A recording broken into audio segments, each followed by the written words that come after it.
Le sujet, on l'a dit, les déchets, soit on les trie mieux pour mieux les valoriser, soit on les réduit à la source, c'est évidemment l'idéal, soit des déchets d'emballage, pardon, soit on peut, ce sont des emballages qu'on va pouvoir réemployer, réutiliser, donc des contenants réutilisés. Et là, évidemment, ça fait partie aussi des exigences des REP, à savoir justement de favoriser le réemploi des emballages. Et donc, on va le voir aujourd'hui avec 3 solutions, enfin 2 en particulier, qui vont nous montrer que effectivement le réemploi est de plus en plus en vogue. Et pourtant, ce n'est pas nouveau, le réemploi des emballages. On en est habitué avec la consignation, les consignes de bouteilles en verre. Et donc là, aujourd'hui, encore une fois, je le disais, c'est tout à fait dans l'esprit de la législation et du législateur, à savoir favoriser le réemploi des emballages. C'est vrai que c'est aussi l'intérêt aujourd'hui des acteurs économiques, puisqu'avec le renchérissement du coût des matières, il y a un certain nombre de matières qu'il faut peut-être essayer de réutiliser au maximum. Alors, pour en parler, j'invite tout de suite à me rejoindre donc Sandrine Bise, que vous connaissez, qui était avec nous tout à l'heure. Merci de revenir. Florence Durier, Bruno Leray, Pierre-Édouard Robert et Xu Zhang. Voilà. Merci à tous les 5. Donc, je vous laisse vous installer. Voilà. Il n'y a pas de place à signer, hein. Donc mettez-vous comme vous le souhaitez. Je vais vous présenter. Alors Xu Zhang, bonjour. Merci d'être avec nous. Alors vous êtes la cofondatrice de Pandobac, et donc vous allez nous expliquer en quoi consiste Pandobac, qui est donc une solution de réutilisation de contenants de transport de produits alimentaires en B2B. Oui, bonjour. Alors, je présente tout le monde rapidement et je vous redonne la parole. Pardon. Très bien. Bien expliqué, donc... Florence Durier, bonjour. Vous êtes la cofondatrice de Haut la Consigne. Donc là, comme son nom l'indique, on va parler alors pas simplement de consigne, hein, de réemploi de contenants alimentaires avec parfois de la consigne et donc beaucoup de bouteilles en verre, mais là encore, pas seulement de la bouteille en verre. Donc Sandrine Bise, rebonjour, je ne vous représente pas. Merci de revenir avec nous. Pierre-Édouard Robert, bonjour. Vous êtes le fondateur et le dirigeant de Magic Palette. Alors, on a évoqué le sujet de la mutualisation, du collaboratif, des outils collaboratifs pour justement échanger et organiser des transports collectifs, si j'ose dire. Un Blablacar, vous me présentiez quand on se parlait, votre outil comme le Blablacar de la palette. Alors voilà, donc on est pile poil dans le sujet. Et Bruno Leray, bonjour. Merci d'être avec nous. Vous êtes le directeur transport du grossiste très connu généraliste Transgourmet. Et là aussi, vous allez nous donner votre avis sur ces différentes solutions qu'on va présenter. En quoi est-ce qu'elles répondent peut-être à des besoins et à des manques aujourd'hui. Voilà. Alors, Xu Zhang, je commence avec vous. Voilà, maintenant c'est à vous. Bonjour, donc merci d'être avec nous. En 2018, donc, vous avez créé Pandobac, comme je le disais, qui est une solution de bac plastique réutilisable pour le transport de denrées alimentaires en B2B. Alors tout à l'heure, on a évoqué le sujet, on a dit qu'il y avait un problème d'odeur, par exemple, sur le poisson, et que le polystyrène, pour ça qu'il avait là, toujours il était indétrônable. Alors... justement, apparemment non. Vous me dites que non. Effectivement, on peut remplacer le polystyrène, y compris pour le transport du poisson, avec donc des bacs plastiques que vous proposez. Expliquez-nous rapidement en quoi ça consiste. Oui, bonjour. Effectivement, donc moi j'ai créé Pandobac suite à une expérience en tant que restauratrice. Du coup, je connais bien le sujet et j'ai été à la place d'un restaurant. Et effectivement, l'idée c'était de pouvoir proposer aux fournisseurs de la restauration des contenants réutilisables de transport pour remplacer tout ce qui est carton, cagettes en bois et caisses polystyrène, effectivement. Parce que c'est un vrai embêtement pour les restaurants de devoir casser les cartons, hein. Tout à l'heure, on en a parlé aussi. Bien sûr, les restaurants cassent les cartons, mais en fait, ça prend vraiment du temps et de la place. Et nous, ce qu'on fait, donc, c'est on s'adresse vraiment aux fournisseurs de la restauration et on leur fournit des caisses réutilisables de transport qui sont suivies unitairement. Donc, on a vraiment une vision de tous les stocks et les flux de nos contenants. Et on s'occupe de les avec récupérer. Un système de QR code, hein, et scanné à chaque étape. Exactement. Donc on sait en permanence où se trouve la boîte. Voilà, ou RFID hein, d'ailleurs. Enfin, en tout cas, c'est des étapes de scan à chaque mouvement de bac. Et on les récupère, on s'occupe de les laver et de les redonner du coup aux fournisseurs pour refaire des cycles. Et dans ce cadre-là, effectivement, on travaille sur des fruits et légumes, du poisson, de la viande, de la crèmerie, de l'épicerie, donc tout type de produits. Et sur les odeurs, juste par rapport au poisson. Ah, voilà la question. Oui, effectivement, le poisson, ça sent fort. Mais nous, les caisses sont vraiment lavées à chaque utilisation. Et pour les caisses poissons, il y a un couvercle. Hein. Donc, pour le coup, nous, on n'a jamais eu de clients, de restaurateurs, disons de clients de nos clients, qui se sont plaints de l'odeur du poisson dans une caisse. Bon, mais voilà. Et vous me disiez, quand on préparait cet événement, qu'il y a effectivement des trous pour l'écoulement des eaux de fonte de la glace que contient les bacs. Donc voilà, tout est prévu, couvercle, trou d'écoulement. Voilà. Bah après, voilà, Transgonweb, Oui, pour en alors, parler. Pas tout de suite. Alors juste une petite question. Donc avec combien de clients travaillez-vous aujourd'hui? Et bien sûr, combien de caisses sont en circulation aujourd'hui et combien de caisses de mouvements comptabilisez-vous tous les jours? Alors nous, on a une quarantaine de clients aujourd'hui dans toute la France, donc qui sont des grossistes distributeurs, également des marailleurs directement. Donc on remonte la chaîne, des producteurs, des coopératives, des laboratoires de transformation de viande, par exemple, des industriels. Donc énormément de types de fournisseurs différents. Et on a à peu près plus de 2000 caisses, disons, d'envoi de caisses par jour. Et on a un peu plus de 20 000 caisses qui circulent effectivement en continu. D'accord. Non, parce que je vous vois prendre des notes, hein, Bruno. Alors, maintenant, Florence Durier, même chose. Il y a 3 ans, donc, vous fondez Haut la Consigne. Donc, comme je le disais, c'est une entreprise donc, dans la région des Hauts-de-France. Et c'est une entreprise spécialisée donc, dans les boucles de réemploi. Alors, vous allez nous dire plus précisément en quoi ça consiste. Donc, surtout du verre, mais pas exclusivement, pas forcément consigné. Donc, ce sont des contenants qui vont être réutilisés.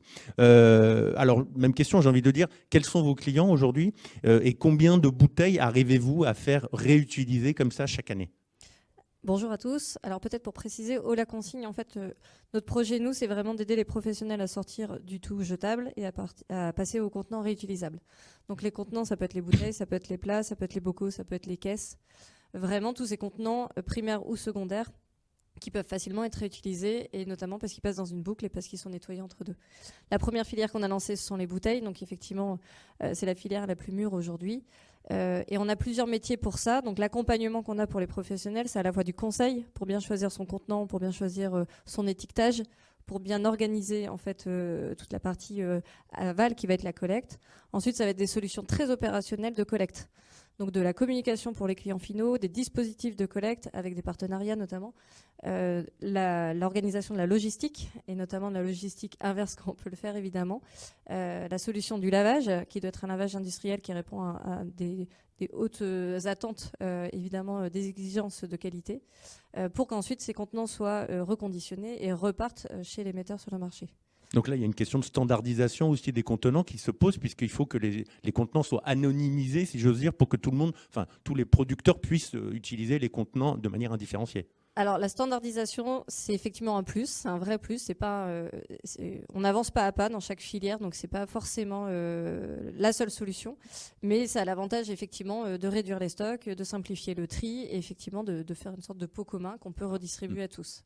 Mais on ne travaille pas, enfin on travaille aujourd'hui nous avec une trentaine de bouteilles différentes. D'accord. Donc la standardisation permet d'éviter de passer à 100, mais on ne pourra pas ne faire que de la standardisation. Donc on fait un peu des deux. Et pour répondre à une première question, on a une centaine de clients aujourd'hui, que ce soit sur la partie bouteille, plat, et sur toute la partie collecte aussi. D'accord, qui sont donc à quel maillon de la filière ils appartiennent, pardon, je vais y arriver. Donc on a principalement des embouteilleurs, donc des brasseurs, des producteurs de jus de fruits, de soupe, etc. On a aussi des distributeurs, donc des magasins. Qui sont points de collecte à qui on apporte des services en magasin et des services logistiques pour récupérer ces bouteilles. Et ensuite, on a des clients aussi sur notre filière plat. D'accord. Et combien de bouteilles, alors justement, vous arrivez à faire tourner comme ça chaque année en circuit de boucle de réemploi? Alors ça change chaque année, parce qu'on a 3 ans et qu'on est passé de quelques milliers de bouteilles à cette année plus de 200 000 bouteilles collectées, lavées et retournées chez les embouteilleurs. Et notre objectif, c'est d'être sur plusieurs millions par an. On a notre centre de lavage industriel qui ouvre début 2023, effectivement, dans les Hauts-de-France, qui sera multicontenant et qui pourra gérer plus de 20 millions de contenants chaque année. Oui. Pas mal. Effectivement. Alors, question qui s'adresse à toutes les deux. Pour quelles raisons est-ce que vos clients font appel à vous? Justement, pourquoi est-ce qu'ils veulent passer à du réemploi de contenants? Quels sont les arguments qui les convainquent de passer à du réemploi? Alors, Je démarre poursuivez, sur fini, les- et puis les après, infos. Chouzang répondra. Nos premiers clients qui nous ont rejoints, c'était vraiment une envie d'avoir un impact écologique majeur dans leur process. En fait, beaucoup d'entrepreneurs aujourd'hui réfléchissent à diminuer leur impact par grande conviction personnelle. Donc ça a été les premiers à nous rejoindre. Les deuxièmes à nous rejoindre ont été ceux qui sont très proches de leurs clients finaux et qui leur demandaient s'ils pouvaient rapporter les bouteilles. On a un client producteur de jus de fruits à qui ses clients demandaient toutes les semaines s'ils pouvaient rapporter les bouteilles et ces clients ont fini par parler de nous. La troisième raison, c'est que ça commence à offrir des débouchés de distribution pour nos clients, en fait, des distributeurs qui ne veulent plus distribuer que des contenants consignés, réemployables. La dernière raison, et qui n'est pas des moindres, mais qui est vraiment qui s'est accélérée cette année, c'est la crise de l'énergie, des matières premières, qui fait que toutes les matières premières aujourd'hui s'envolent, le prix de la bouteille s'envole, et là où on estimait être compétitif et on était plutôt assez sûr de nous là-dessus, c'est devenu une évidence d'ores et déjà en fait. On a une idée du coup justement d'une bouteille vert et d'une bouteille vert réemployée. Bon, réemployée, vous allez me dire. Alors ça va être très Après, ça différent. dépend du nombre de cycles de vie. De la bouteille, ça va être très différent du format de la bouteille, ça va être différent selon la partie, comment on a réussi à optimiser la logistique, etc. Donc on n'a pas un seul prix. On va parler de la logistique justement, oui. Ah oui, tout à fait. Je te laisse répondre à la du nombre question. évidemment de cycles de vie qu'elle va avoir, j'imagine, évidemment. C'est pas le nombre de cycles de vie qui va impacter le prix de la bouteille, par contre ça va impacter le gain carbone, puisque une bouteille réemployée comparée à une bouteille recyclée, c'est 80% d'impact carbone en moins en fait. D'accord. Avec la raison principale qui est qu'on lave à 80 degrés plutôt que faire fondre à 1500 degrés. Ah oui, en effet. Oui, Chouzang, même question. Donc, pour quelles raisons vos clients adoptent le Pandobac, le bac plastique réemployable? Alors nous, la raison, en fait, les raisons ont évolué depuis le début de notre activité et maintenant, c'est ça qui est intéressant, c'est que nos premiers clients en 2018, ils ont passé le cap parce que leurs clients restaurateurs leur demandaient. Et là, c'est uniquement pour ça. C'est un grand palace parisien me demande d'arrêter de livrer en emballage jetable. Du coup, il me faut une solution parce qu'il faut que je garde ce client. Donc, aidez-moi, quoi.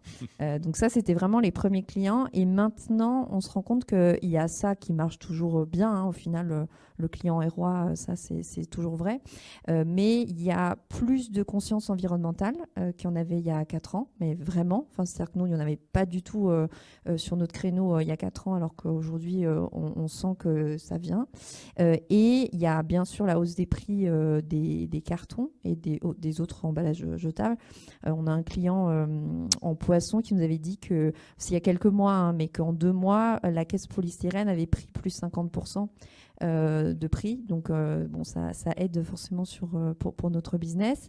Et dernière chose, il y a des lois quand même qui passent, on en a parlé tout à l'heure sur la table ronde. Mine de rien, la REP EIC et tout ce qu'il y a dans la loi AGEC sur le réemploi d'emballage, ça fait bouger les lignes quand même, parce que les gens en entendent parler, ils se disent mais qu'est-ce qui va m'arriver?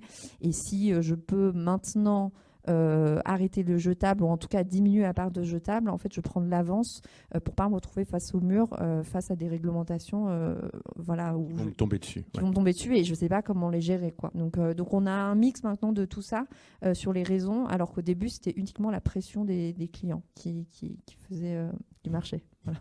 Alors, question évidemment cruciale, hein, c'est la question logistique. Vos circuits logistiques, toutes les deux, comment sont-ils organisés? Et est-ce qu'ils génèrent finalement des transports spécifiques ou est-ce qu'ils s'intègrent vraiment dans une logistique inverse pour le coup? C'est-à-dire, je dépose et je récupère par la même occasion, le même camion qui vient livrer récupère les contenants. Et donc là, finalement, on est vraiment dans une logistique vertueuse, logistique inverse. Alors nous, c'est uniquement ça. On ne fait pas de la collecte spéciale, entre guillemets, pour récupérer des bacs. Du coup, nous, il y a plusieurs types, disons, en gros, de logistique. Mais très souvent, nos clients ont déjà leur service de livraison. C'est-à-dire qu'ils vont déjà livrer leurs clients, comme Transgourmet, leurs clients restaurateurs. Et du coup, il y a déjà ce trajet vers les clients. Et quand ils déposent en emballage jetable, en fait, quand ils reviennent de leur tournée, le camion est vide. Donc, nous, c'est très simple. Dans ce cas-là, il récupère dépose, les bacs. il récupère. Quand il revient dans son entrepôt, il a des caisses vides dans son camion qui dépose dans son entrepôt. Et nous, ce qu'on fait très souvent, c'est qu'on va du coup chercher dans l'entrepôt les palettes de caisses vides. Et pendant qu'on vient chercher les caisses vides, on ramène des propres en fait. Et du coup, c'est pareil, il n'y a pas de trajet vide nulle part, parce qu'à chaque fois, c'est un échange de bacs vides et de bacs sales, de bacs propres, quoi. Donc il y a un stock tampon chez chaque client. En fait, pour chaque client, Oui. il y a un stock qui doit être équivalent a priori à peu près à celui qui l'utilise couramment. Vous avez Exactement. un double Ouais. stock, quoi, en fait. Sachant que nous, on vient chercher chez nos clients tous les jours, tous les 2 jours, quoi. Enfin, très souvent. Du coup, le stock tampon, on essaie de faire en sorte qu'il soit le plus faible possible, hein. Enfin, l'idée, c'est de fonctionner en flux tendu. Après, il y a toujours une marge, bien sûr. Il y a quand même les opérations de lavage, etc., qui prennent un certain temps, j'imagine. Ouais, alors nous, on lave dans la journée, quoi. D'accord. Donc, c'est très rapide, hein. Les cycles, pour le coup, sur les bacs sont vraiment très, très rapides. C'est en fait le temps le plus long, c'est le temps où ça reste chez le restaurateur, quoi. Mais après, le reste, voilà, c'est en flux tendu. Même question, Florence Durier. Donc voilà, est-ce que c'est finalement générateur d'une vraie logistique reverse, au sens où on l'a défini au début? Alors nous, on a les deux. On a des partenariats en logistique reverse et puis il y a des endroits où il n'y a pas encore de logistique reverse et donc on démarre en allant effectivement chercher des bouteilles vides. Mais tout notre objet, nous, c'est de mettre au maximum en place la logistique reverse. Ça a le mérite d'être à la fois écologique et économique, donc ça a de l'intérêt pour tout le monde. On a des partenariats, on a un partenariat avec un distributeur dans le Nord qui s'appelle Azad, qui lui-même en fait va livrer des bouteilles, les bouteilles de nos partenaires qui sont réemployables. Il les livre à ses clients qui sont des magasins, des cafés, des hôtels, des restaurants, et il les récupère. Et nous, on lui met à disposition nos contenants de collecte et on fait aussi de la même façon. En fait, on lui met les contenants de collecte vides et on vient chercher les pleins. Là où on optimise pour tout le monde, c'est que partout où on va chercher, en fait, il y a quand même toujours une logistique reverse, c'est-à-dire qu'on met toujours des contenants. On a le parc de contenants, en fait, qui est notre propre parc de contenants, pour pouvoir à chaque fois inverser un contenant vide d'un contenant plein. D'accord. Donc en soi, ça c'est de la logistique reverse. Maintenant, le mieux, c'est quand même que notre contenant, il arrive avec du plein, donc du contenu vendu, et qu'on puisse le récupérer à ce moment-là. Donc là, nous, on est en discussion pour développer d'autres partenariats aussi de logistique reverse. Et on est aussi à l'étude d'une logistique, d'une cyclo-logistique, comme Augustin a raconté sur Paris, donc nous sur Lille, qui nous semblait impossible il y a 3 ans sur la partie bouteille, hein, parce qu'une bouteille c'est lourd, je ne vous cache pas. Souvent nous on vient pas pour moins de 500 bouteilles, enfin très rarement. On vient plutôt d'ailleurs souvent pour des camions. Mais donc là, ils sont capables en fait. Il y a des choses qui se développent pour pouvoir utiliser en fait le vélo et la force humaine et électrique évidemment pour transporter des bouteilles. Donc on a un peu de tout et on sait aussi qu'avec nos clients bouteilleurs en fait. On va de plus en plus sur de la logistique reverse, puisqu'en fait, maintenant, on refournit de plus en plus de bouteilles. Je vous parlais de 200 000 bouteilles. L'objectif, c'est d'atteindre très vite le million. Et donc, quand on va aller leur livrer les bouteilles propres, on va aller aussi récupérer les sales. Donc, en fait, notre métier, une grosse part de notre métier, c'est de la logistique. Il y a du de coordonner et de la logistique, ouais. D'accord, ok. Merci. Sandrine Bise et Bruno Leray. Alors, ces deux solutions. Alors, Bruno Leray, chez Transgourmet, vous êtes utilisateur de Pandobac, donc voilà, vous serez jugé parti, si j'ose dire. Et Sandrine Bise, est-ce que ces solutions, pour vous, constituent un progrès d'un point de vue, bien sûr, logistique, toujours, donc environnemental et économique aussi, puisqu'on a vu qu'évidemment, la contrainte économique est très importante. Est-ce que pour vous, ce sont des progrès, réellement, ce type de solution ? Alors, effectivement, ce sont des progrès à condition, c'est toujours oui, mais Oui.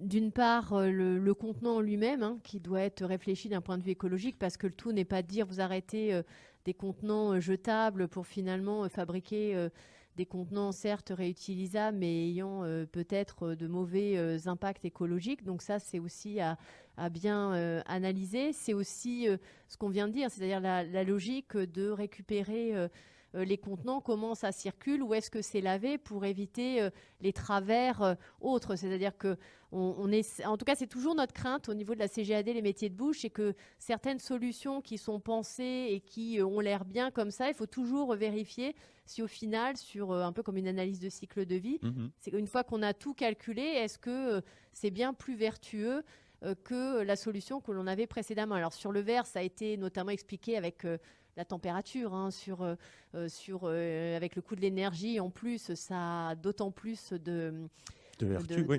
ça parle d'autant plus maintenant que ça ne l'était auparavant. Donc nous, c'est une bonne solution. Après, il faut que ça puisse répondre aux caractéristiques des entreprises. Alors les deux solutions sont différentes. Si on prend Pandobac, c'est vraiment pour que le professionnel, une fois qu'il est livré, il ne se retrouve pas avec un monceau d'emballages divers et variés. Alors le polystyrène, si on prend l'exemple du polystyrène par exemple, c'est vrai que ça pose un souci parce que c'est de plus en plus compliqué à mettre dans les poubelles, qu'il y a beaucoup de collectivités qui ne veulent plus que ces emballages apparaissent dans les poubelles et qu'on a beau vouloir faire ce qu'on veut, ça ne se réduit pas tant que ça pour avoir un petit volume. Et c'est générateur de conflits avec les copropriétés pour les restaurateurs. Plus l'odeur, plus un tas de trucs. Donc après, ça devient toujours une problématique. Donc c'est vrai que ça permet d'éviter ces problématiques-là. Ça évite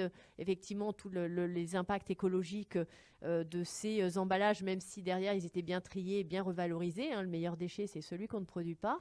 Donc ça, il faut bien le garder en tête. Après, il faut que ça s'adapte à l'entreprise qui reçoit. C'est-à-dire, est-ce qu'elle a bien... Parce que le bac plastique, après, il a un certain volume. Il ne faut pas qu'il laisse d'odeur ni... on va dire de liquide dans l'entreprise pour des problèmes aussi d'hygiène. Donc il faut que ça... Et puis le stockage, hein, comme le disait tout à l'heure notre restaurateur qui est intervenu. Franck Chomès, oui. C'est important aussi de bien prendre en compte, et pour les deux solutions d'ailleurs, c'est l'espace dont dispose le professionnel. Et donc, ça me fait une transition avec tous les contenants, c'est-à-dire que nous, on a beaucoup d'activités traiteurs, et c'est vrai que c'est un peu frustrant pour les clients habituel d'arriver et de demander sa salade, son plat du jour et de finir dans un emballage qu'on va acheter directement parce qu'on ne va pas le réutiliser, alors que le traiteur pourrait proposer une solution où le client fidèle, parce que celui qui vient rarement, c'est un peu plus compliqué de lui demander de ramener son contenant. C'est vrai que c'est une solution. En revanche, pour le moment, ça demande beaucoup de pédagogie, d'accompagnement et une solution vraiment bien calibrée, parce que nous, on avait des professionnels très motivés avec de fortes convictions écologiques et donc qui ont voulu se mettre dedans. Et ils se sont retrouvés avec des contenants qui étaient rapportés très sales, avec des restes de nourriture qu'ils avaient du mal à stocker. Il faut le bon emballage parce que, par exemple, en verre, ça casse, c'est lourd. Donc, ce n'est pas forcément une solution pour le traiteur. En tout cas, dans certains cas, ce n'est pas toujours une solution. Donc, il faut que l'apporteur de solutions, finalement, propose des contenants ou des solutions qui permettent de convenir aussi au professionnel qui est en face. Donc, problème de stockage, on va le retrouver à chaque fois. Oui. Le lavage et l'hygiène, parce qu'on est vraiment dans l'alimentaire et vous ne pouvez pas stocker n'importe comment des contenants. Il faut vraiment avoir toute une logistique. Donc, c'est un accompagnement, c'est une réflexion. On en a certains qui, malgré leurs convictions, ont arrêté parce qu'ils n'ont pas trouvé... Pour les raisons que vous avez énumérées. Voilà, notamment les clients qui ramènent les contenants particulièrement sales avec des restes de nourriture. Par contre, Pandobac, jusqu'à maintenant, on a des retours plutôt positifs sur ce qui a été fait, parce que... Je vous en apprécie.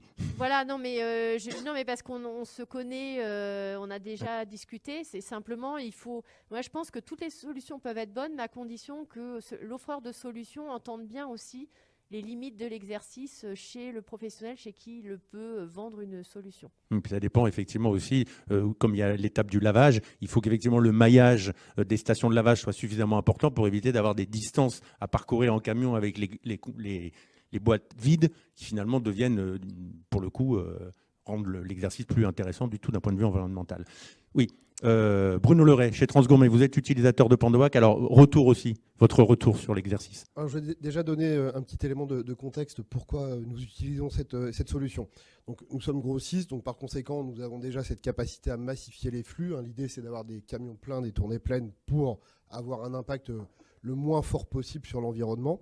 Nous utilisons également des supports de transport qui sont des rôles, dans notre cas, pour certains de nos petits confrères, ça peut être des palettes qui sont déposées chez nos clients, mais qui sont récupérées lors du tour suivant, voire le jour même. Et donc, en voyant ce schéma-là, On s'est dit effectivement, utilisons des bacs pour un certain type de flux, chez nous du poisson et des fruits et légumes, pour avoir exactement le même phénomène. Nous déposons les bacs et nous les récupérons soit le jour même, soit lors du tour suivant. Ça a différents points bénéfiques. Un, bien évidemment, sur l'environnement. De deux, au sujet de nos clients, la gestion des déchets, ce qui a été très bien expliqué tout à l'heure. Nous avons soit des demandes de nos clients, soit des volontés de le faire nous-mêmes par rapport à notre objectif d'être une entreprise vraiment citoyenne et de réduire notre empreinte carbone en tout cas. Donc aujourd'hui, effectivement, nous utilisons cette solution, en particulier sur du seafood. Donc nous allons livrer des restaurateurs. Donc la problématique de l'odeur, avec non, du poisson, c'est réglé. Aucun sujet sur l'odeur. On peut le faire soit en tournée dédiée, soit avec une tournée qui massifie tout type de flux. Le bac avec le couvercle fait parfaitement son office. Ça a plusieurs bénéfices. Le premier, c'est une vraie traçabilité de A à Z pour le client et pour nous-mêmes. En termes de sécurité alimentaire, on en parlait tout à l'heure, c'est hyper important. Et le fait que le bac soit tracé jusqu'au lavage, ça nous permet aussi de prouver que nous respectons complètement toute la chaîne de sécurité alimentaire. En termes de certification, pour nous, c'est très important. Ça rassure également nos clients. Effectivement, dans le cadre d'un appel d'offres ou de demandes particulières de clients, c'est un vrai point bénéfique pour nous, effectivement. Donc il y a 2 points forts. On réduit notre impact RSE, on répond vraiment à des demandes de certains clients. D'accord. Et petite question aussi, économiquement, enfin grosse question, économiquement, c'est plus rentable d'avoir un bac réemployable, alors le coût que vous payez donc à Pandobac, ou est-ce que finalement d'avoir des emballages jetables, si j'ose dire, finalement c'était quand même plus simple, enfin ça coûtait moins cher. Voilà. Question simple. L'équation est super complexe en fait. Ouais. Tout à l'heure, je ne sais plus qui a parlé du prix du carton et qui effectivement faisait du yo-yo, donc ouais. Ça c'est un effet super important. Le prix des matières premières aujourd'hui est tel que la réponse au jour d'aujourd'hui, on la connaît. À côté de ça, effectivement, ça dépend du cycle de vie, du nombre d'utilisation du bac. Tout à l'heure, Chou disait qu'effectivement, nous souhaitons avoir un minimum de bacs en stock parce qu'effectivement, un bac qui dort, qui ne tourne pas, il nous coûte de l'argent. Donc, il y a toute une équation à prendre en compte, mais j'ai envie de dire, sur la totalité de la ligne de vie, si le bac est utilisé de manière pérenne et réutilisé comme il faut, l'équation économique s'entend complètement. D'accord, ok. Bon, mais ça, c'est effectivement une bonne nouvelle. En termes opérationnels, pour vous, pour le grossiste et pour le détaillant en bout de chaîne, finalement, est-ce que là aussi, on parlait tout à l'heure d'encombrer les poubelles, etc. Est-ce que c'est plus simple? Alors, on l'a évoqué, c'est la question, ce que vous disiez, Sandrine, du stockage. Est-ce que finalement, le détaillant, pour lui, ce sera simple, détaillant au restaurateur, de stocker les bacs plastiques, etc. Donc, une petite question que je poserai à Chou. Effectivement, est-ce que les bacs s'encastrent bien les uns dans les autres, finalement, pour réduire la surface au sol? Donc, tout à l'heure, il y a eu également un sujet sur les espaces de stockage en restaurant. Effectivement, oui. Nos clients le vivent complètement. L'intérêt, c'est effectivement, c'est empilable. D'accord. C'est pas du déchet, donc ils vont pas le mettre dehors en attendant, etc. On vient chez nos clients environ 3 fois par semaine également, donc on les récupère à chaque passage si on les avait pas récupérés le jour même. Donc il y a peu d'encombrement du fait que ce soit empilable. Et globalement, aujourd'hui, c'est un système qui fonctionne vraiment bien. Ouais. Ok, bon, super. Bilan très positif. Alors, solution suivante, avec vous, Pierre-Édouard Robert. Alors, en 2017, vous avez fondé la société Magic Palette. Alors, je vais vous présenter tout à l'heure comme le Blablacar de la palette. Alors, vous allez nous expliquer effectivement de quoi il s'agit. Donc, c'est une plateforme collaborative d'échange de palettes entre professionnels. Donc, ce sont des palettes... alors, voilà, je pensais que vous n'alliez pas trop aimer la terminologie un peu en souffrance. Donc, des palettes qu'on attend de ramasser et qui finalement justifierait une tournée spécifique pour aller chercher donc ces palettes. Et plutôt que de faire ça, voilà, on passe par Magic Palette. Donc expliquez-nous en 2 mots de quoi il s'agit. Eh bien ouais, déjà bonjour ouais. et merci de m'avoir invité. Donc Magic Palette, c'est une plateforme web qui met automatiquement en relation les entreprises lorsqu'elles peuvent échanger des palettes localement. Alors quand je dis entreprise, c'est essentiellement des acteurs de la supply chain, ça va être des transporteurs routiers, des industriels et des distributeurs, pas encore beaucoup de grossistes, mais peut-être bientôt. Et toutes ces entreprises-là sont régulièrement amenées à transporter des palettes vides ou faire transporter des palettes vides pour pouvoir les réutiliser. Les palettes dont on est en train de parler, il y en a plusieurs milliards à l'échelle planétaire qui sont en train de bouger au moment où je vous parle et beaucoup vides, justement pour être repositionnées. Donc c'est une aberration écologique et économique qu'on a décidé, nous, de régler par la technologie et la collaboration. En pratique, ça ressemble effectivement à un Blablacar. C'est une plateforme web extrêmement simple à utiliser que les gens utilisent pour trouver des Pour échanges. signaler. Exactement. C'est-à-dire que nous, on va se nourrir de leurs données, qu'ils saisissent eux-mêmes ou alors qu'on vient chercher dans leur système d'information. Les données, concrètement, c'est où est-ce qu'ils ont besoin de palettes et où est-ce qu'ils peuvent en mettre à disposition ailleurs. Et automatiquement, on a un algorithme de matching, un petit peu comme Mythic ou Tinder, mais ce n'est pas des couples concrets, c'est des relations interprofessionnelles, qui fait que voilà, ils vont pouvoir être mis en relation et s'échanger localement des palettes et ainsi éviter des longs trajets en camion qui coûtent cher et qui polluent inutilement. Donc on a plusieurs cas qui se répètent. Typiquement, ça peut être le cas des transporteurs qui chargent chez des clients industriels, qui accumulent une dette de palettes et qui, au bout d'un moment, doit rendre les palettes. Et c'est d'ailleurs le cas que j'ai vécu, parce que j'ai été dirigeant de PME de transport routier. Et donc, au lieu de transporter ces palettes vides sur des 400, 500, 600 km, l'idée, c'est de faire un échange avec Magic Pallet, faire en sorte que ces palettes, finalement, apparaissent comme par magie juste à côté du chargeur, du client chargeur à qui j'en dois, et être mis en relation avec quelqu'un qui vient manger mes palettes sur mon dépôt, et de telle sorte que je n'ai pas à faire le transport. Ça, c'est un cas d'usage.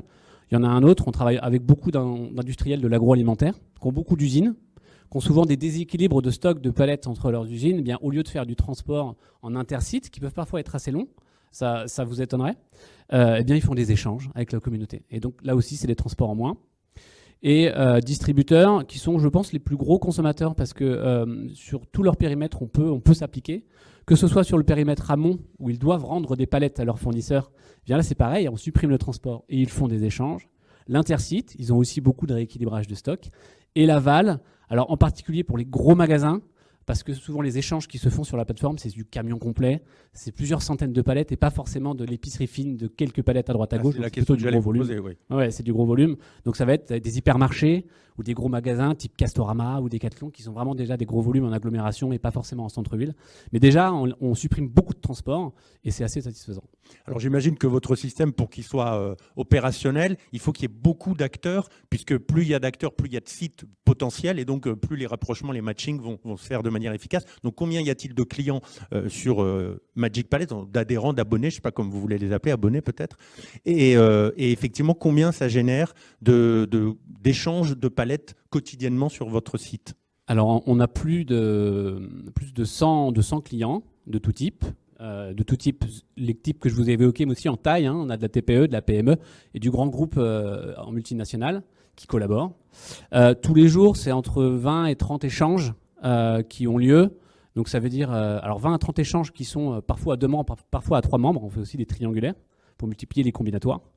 Et donc ça fait à peu près 50 relocalisations, 50 téléportations de palettes tous les jours. Et ça, c'est entre 20 et 30 000 palettes finalement qui sont téléportées au lieu d'être bougées dans des gros camions lourds, 44 tonnes tous les jours, quoi.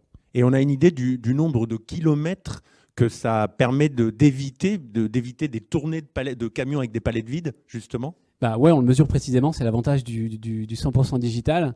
Alors en moyenne, on est sur des trajets d'un peu plus de 400 km qui sont évités, mais avec des écarts types incroyables. Alors ça peut être 100, 150, 200 quand on est entre des hypermarchés ou des gros magasins et leur base logistique de référence, mais ça peut être beaucoup plus long quand on fait de l'intercite. Nous, ça nous arrive de gommer des trajets qui font plus de 1200, 1300 km pour bouger uniquement du vent, quoi, des palettes vides. Donc en moyenne, en tout cas, un peu plus de 400 km.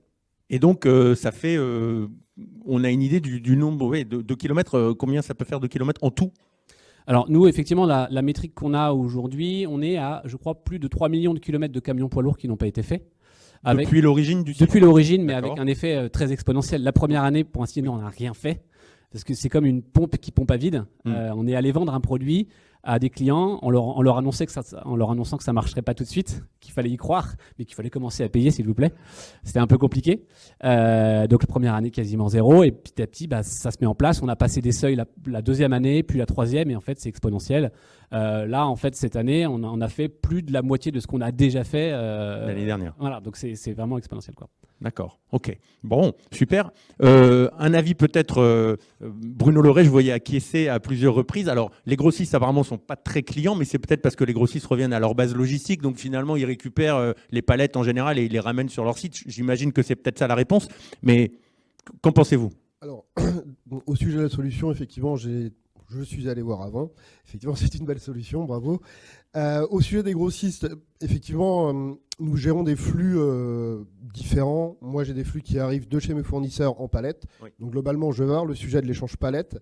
Dans ce cas-là, cette solution peut être intéressante pour nous sur 2 sujets.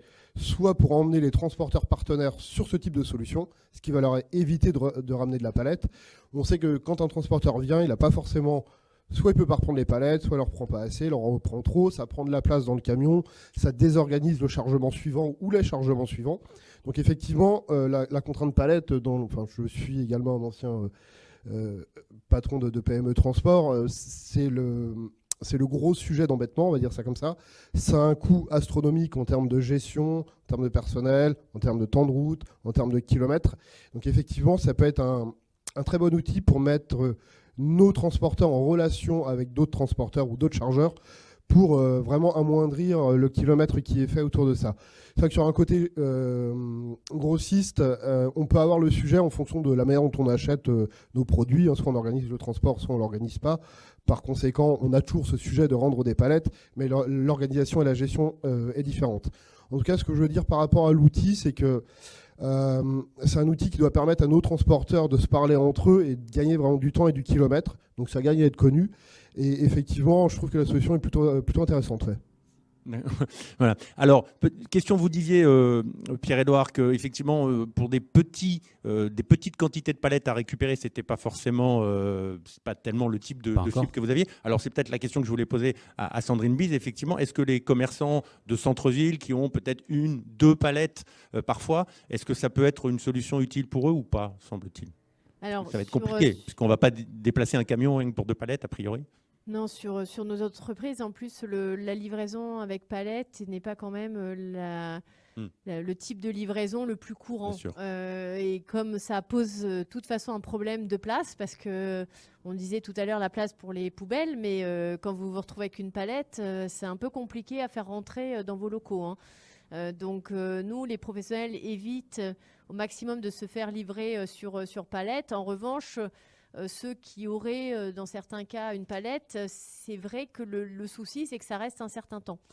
Et que la palette, comme elle n'est reprise que par le fournisseur, au final, ils n'ont pas d'autres solutions. Donc, on pourrait se dire, dans des zones où plusieurs palettes pourraient se balader et que pas très loin, ensuite, on a un opérateur de taille plus conséquente qui a un certain nombre de palettes à faire circuler, ça pourrait être localisé et de voir comment on mutualise. Mais en tout cas, en logistique, ça a de sens que si c'est mutualisé avec d'autres. Parce que, je veux bien, on peut le mettre sur un vélo cargo, tirer la palette sur un traîneau, faire ce qu'on veut, mais faire déplacer un camion juste parce que dans le centre-ville, il y a 3 palettes qui se baladent pendant 15 jours et que ça embête les commerçants, ça n'aura pas tellement de sens par rapport à la question que nous nous posons sur la logistique. En revanche, nous, on intervient plus sur le fournisseur, en fait, celui qui livre pour qui limite ce type de livraison à palette. D'accord, ok, super. Bon, mais écoutez, je vous remercie. On peut remercier nos intervenants.